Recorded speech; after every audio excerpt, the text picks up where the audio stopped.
ನಮಸ್ಕಾರ. ಗುಡಿಯ ನೋಡಿರನ ಕಾರ್ಯಕ್ರಮಕ್ಕೆ ಸ್ವಾಗತ. ಈ ವಾರ ಗುಡಿಯ ಅರಸಿ ನಮ್ಮ ತಂಡ ಬಂದು ತಲುಪಿರುವಂಥದ್ದು ಇತಿಹಾಸ ಪ್ರಸಿದ್ಧ ವಿಜಯನಗರ ಸಾಮ್ರಾಜ್ಯದ ರಾಜಧಾನಿ ಹಂಪೆಗೆ.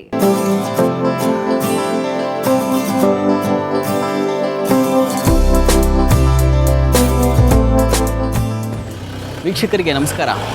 ಇವತ್ತು ನಾವು ಬಂದು ತಲುಪಿರ್ತಕ್ಕಂಥದ್ದು ವಿಜಯನಗರ ಸಾಮ್ರಾಜ್ಯದ ರಾಜಧಾನಿ, ಕರ್ನಾಟಕದ ಪ್ರತಿಷ್ಠೆಯ ಕೇಂದ್ರ ಬಿಂದು ಅನ್ನಿಸಿಕೊಂಡಂಥ ಹಂಪೆಗೆ. ಹಂಪೆಯಲ್ಲಿ ಸಾಕ್ಷಾತ್ ವಿರೂಪಾಕ್ಷ ಸ್ವಾಮಿ ನೆಲೆ ನಿಂತಿದ್ದಾನೆ. ಈ ಸ್ವಾಮಿಯ ದರ್ಶನವನ್ನು ಮಾಡೋಣ. ಅದಕ್ಕೂ ಮುನ್ನ ನೀವು ಈ ಕ್ಷೇತ್ರಕ್ಕೆ ಬರೋದಾದರೆ ಹೇಗೆ ಬರಬೇಕು, ಬರೋರಿಗೆ ಉಳಿದುಕೊಳ್ಳುವಂಥ ವ್ಯವಸ್ಥೆಗಳು ಏನಿವೆ, ಇದೆಲ್ಲದರ ಒಂದು ಪುಟ್ಟ ಮಾಹಿತಿಯನ್ನು ನೋಡ್ಕೊಂಬಂದ್ಬಿಡಿ. ಈ ಹಂಪೆಗೆ ನೀವು ಬರೋದಾದರೆ ಬೆಂಗಳೂರಿನಿಂದ ನೇರ ಬಸ್ಸಿನ ವ್ಯವಸ್ಥೆ ಇದೆ. ರಾತ್ರಿ 11 ಗಂಟೆಗೆ ನಾನ್ AC ಸ್ಲೀಪರ್ ಹೊರಡುತ್ತೆ. ಇದರ ದರ 546 ರೂಪಾಯಿ. ಇದರ ಹೊರತಾಗಿ ನೀವು ಹೊಸಪೇಟೆಗೆ ಬಂದು ಕೂಡ ಈ ಹಂಪೆಯನ್ನು ತಲುಪಬಹುದು. ಹೊಸಪೇಟೆಗೆ ನೀವು ಬರೋದಾದರೆ ಬೆಂಗಳೂರಿನಿಂದ ಸಾಕಷ್ಟು ಬಸ್ಸುಗಳ ವ್ಯವಸ್ಥೆ ಇದೆ. ಆ ಬಸ್ಸುಗಳ ವಿವರ ಹೀಗಿದೆ ನೋಡಿ.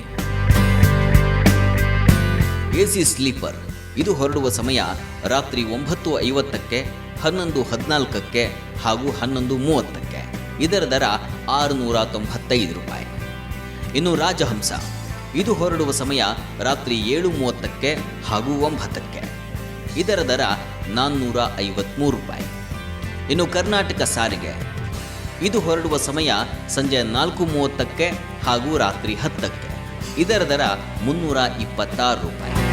ಇನ್ನು ನೀವು ಕರ್ನಾಟಕದ ಇತರೆ ಭಾಗಗಳಿಂದ ಈ ಕ್ಷೇತ್ರಕ್ಕೆ ಬರೋದಾದರೆ ನೀವು ಬರುವಂತಹ ಮಾರ್ಗಸೂಚಿಯನ್ನು ಒಮ್ಮೆ ಗಮನಿಸಿಬಿಡಿ. ಕರ್ನಾಟಕದ ಪಶ್ಚಿಮ ಭಾಗದಿಂದ ನೀವು ಬರೋದಾದರೆ ಮಂಗಳೂರು, ಉಡುಪಿ, ಶಿವಮೊಗ್ಗ, ಚಿತ್ರದುರ್ಗ ಮಾರ್ಗವಾಗಿ ಹೊಸಪೇಟೆಯನ್ನು ತಲುಪಬಹುದು.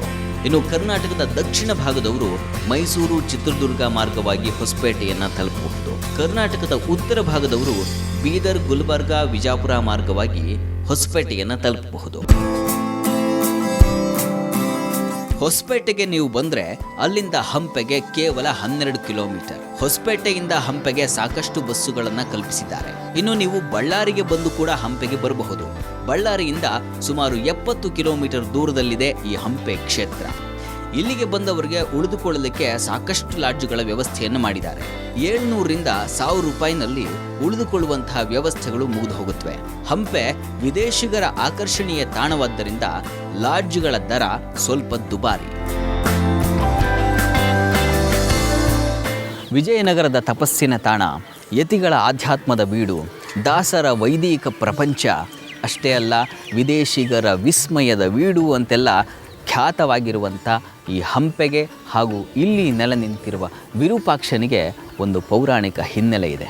ಅದು ದಕ್ಷಬ್ರಹ್ಮ, ದಾಕ್ಷಾಯಿಣಿ ಮತ್ತು ಪರಶಿವನ ನಡುವೆ ಮೂಡುವಂಥ ಒಂದು ದಿವ್ಯವಾದ ಕಥೆಗೆ ಮನ್ಮಥನನ್ನು ಕರೆತಂದ ಜಾಗವೇ ಈಗಿನ ಹಂಪೆಯ ಈ ಪಂಪಾ ತಟ.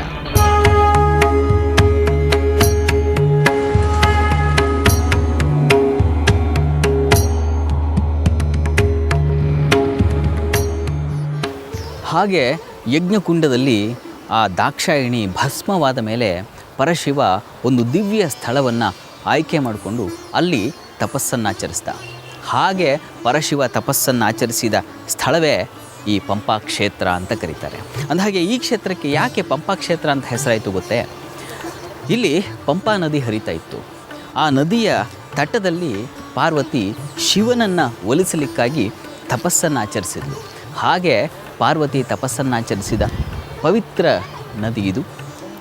ಈ ಪಂಪಾ ನದಿಯ ತೀರದಲ್ಲಿ ಪಾರ್ವತಿ ತಪಸ್ಸನ್ನು ಮಾಡಿದ್ದರಿಂದ ಪಾರ್ವತಿಗೆ ಪಂಪಾದೇವಿ ಅನ್ನುವಂಥ ಹೆಸರು ಕೂಡ ಬಂತು.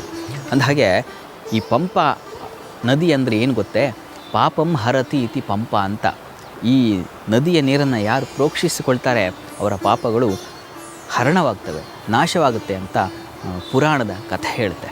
ಅಂದಹಾಗೆ ಈ ನದಿಯ ಮುಂಭಾಗದಲ್ಲಿ ತುಂಗಭದ್ರಾ ನದಿ ಇದೆ. ಆ ತುಂಗಭದ್ರಾ ನದಿಯ ತಟದಲ್ಲಿ ವಿರೂಪಾಕ್ಷ ಸ್ವಾಮಿ ನೆಲೆ ನಿಂತಿದ್ದಾನೆ. ಆತನ ದರ್ಶನಕ್ಕೆ ನಾವೀಗ ಹೋಗೋಣ. ಆ ಮುನ್ನ ಈ ಪಂಪಾ ನದಿಯ ದೃಶ್ಯವನ್ನೊಮ್ಮೆ ನೀವು ಗಮನಿಸಿಬಿಡಿ.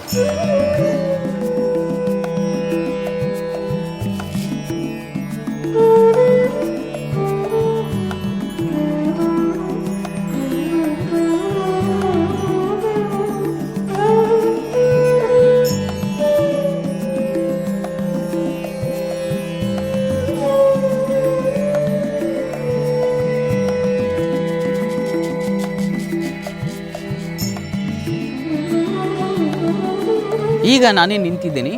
ಈ ಜಾಗ ತುಂಗಭದ್ರಾ ನದಿಯ ಒಂದು ತಟ. ಇಲ್ಲೇ ವಿರೂಪಾಕ್ಷ ಸ್ವಾಮಿ ನೆಲೆ ನಿಂತಿರ್ತಕ್ಕಂಥದ್ದು. ಅಂದರೆ ಇದರ ಅಭಿಮುಖಕ್ಕೆ ನೋಡಿ, ಅಲ್ಲಿ ಬೆಟ್ಟ ಕಾಣ್ತಾ ಇದೆಯಲ್ಲ, ಆ ಬೆಟ್ಟದ ಆ ಭಾಗದಲ್ಲಿ ಪಂಪಾ ನದಿ ಹರಿಯುತ್ತೆ, ಈ ಭಾಗದಲ್ಲಿ ತುಂಗಭದ್ರಾ ನದಿ ಹರಿಯುತ್ತೆ.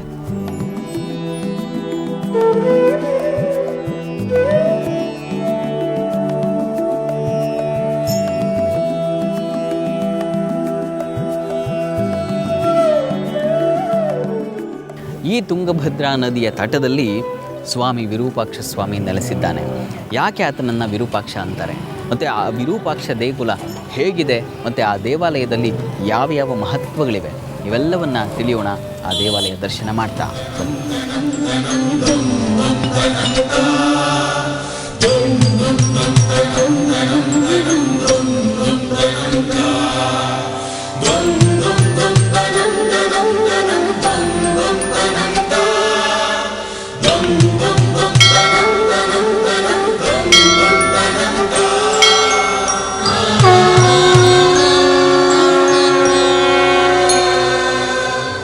ಗಗನಚುಂಬಿ ರಾಜಗೋಪುರವನ್ನು ನೋಡ್ತಾ ಇದ್ದರೆ ನೋಡಲಿಕ್ಕೆ ಎರಡು ಕಣ್ಣು ಸಾಲದು ಅನಿಸುತ್ತೆ. ಈ ವೈಭವವನ್ನು ಕೇವಲ ಕಣ್ಣುಗಳಲ್ಲಿ ನೋಡಿ ಹೃದಯದಲ್ಲಿ ತುಂಬಿಕೊಳ್ಬೇಕು ಅಷ್ಟೇ, ಮಾತಲ್ಲಿ ಅದನ್ನು ಅಕ್ಷರಗಳಲ್ಲಿ ಹಿಡಿದಿಡಲಿಕ್ಕೆ ಸಾಧ್ಯ ಇಲ್ಲ. ಅಂದಹಾಗೆ ಈ ಹಂಪೆಯ ಈ ದಿವ್ಯ ಕ್ಷೇತ್ರವನ್ನು 4 ರಾಜಮನೆತನಗಳು ಆಳಿದಂಥವು. ಅದರಲ್ಲಿ ಸಂಗಮ ವಂಶದಲ್ಲಿ ಬರುವಂಥ ಪ್ರೌಢರಾಯ ಅನ್ನುವಂಥವನು ಈ ಕ್ಷೇತ್ರದ ಅಭಿವೃದ್ಧಿಗೆ ಕಾರಣೀಕರ್ತ ಅಂತ ಹೇಳ್ತಾರೆ. ಅಂಥ ಮಹಾರಾಜ ಕಟ್ಟಿದಂಥ ಒಂದು ದಿವ್ಯ ದೇಗುಲ ಇದು. ಇದನ್ನು ನೋಡ್ತಾ ಇದ್ದರೆ ಇನ್ನಷ್ಟು ನೋಡೋಣ ಅನ್ನುವಂಥ ಆಸೆ ಆಗುತ್ತೆ. ಹಾಗೆ ಈ ಕ್ಷೇತ್ರದ ಸವಿಸ್ತಾರ ನೋಟವನ್ನು ನಾವೀಗ ಪ್ರಾರಂಭಿಸಿದ್ದೇವೆ. ಬನ್ನಿ ಒಂದೊಂದೇ ಹಂತವಾಗಿ ಈ ದೇವಾಲಯದ ಸಂಪೂರ್ಣ ದರ್ಶನವನ್ನು ಮಾಡೋಣ.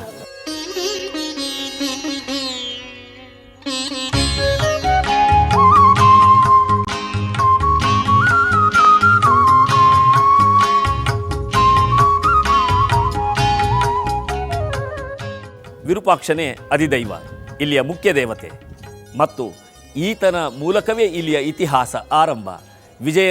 ವಿಜಯನಗರವನ್ನಾಳಿದ ಅರಸರುಗಳಲ್ಲ, ಅವರೆಲ್ಲ ನಿಮಿತ್ತ ಮಾತ್ರ ಈ ವಿರೂಪಾಕ್ಷನ ಸೇವಕರಾಗಿದ್ದಾರೆ. ಇಂಥ ವಿರೂಪಾಕ್ಷನ ಬಗ್ಗೆ ಹರಿಹರ ಹೇಳುವಂತೆ ಅಥವಾ ರಾಘವಾಂಕ ಬರೆಯುವಂತೆ ಹಂಪೆಯಾಳಧೀಶನೇ ಈ ನಮ್ಮ ಪಂಪಾಪುರದ ರಸ ವಿರೂಪಾಕ್ಷ.